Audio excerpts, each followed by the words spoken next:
La première question, elle est fort simple. Comment tu te sens aujourd'hui, là, maintenant, à un temps T? Temps T, temps bien, ça va, tout va bien, c'est cool, je pose sur l'album doucement.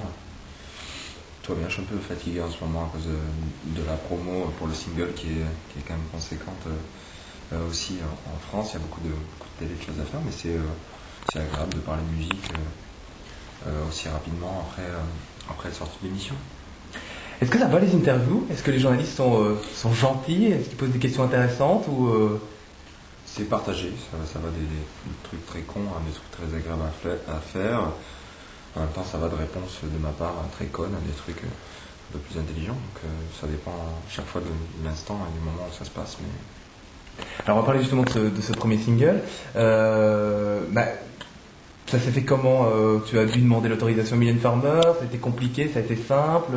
non, moi je voulais pas faire de single promo débile pour uniquement rappeler aux gens que je visitais toujours pendant l'été. Je trouvais ça nul.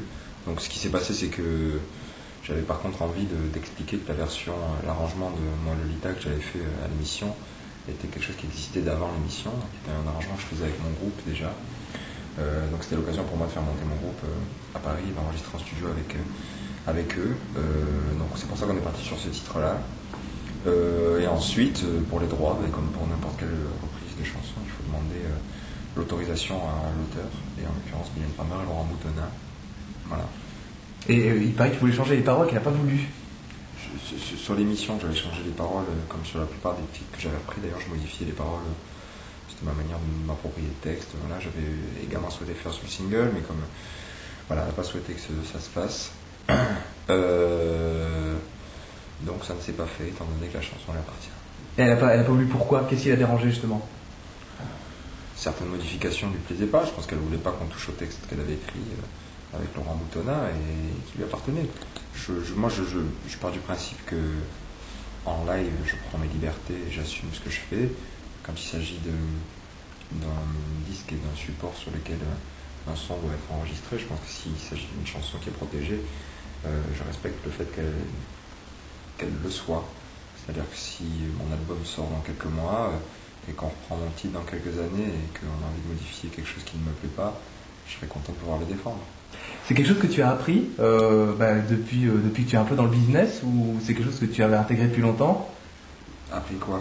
Justement le fait de quand tu peux t'approprier une chanson en live mais pas nécessairement. Non, enfin, je parlais de liberté que je me donnais.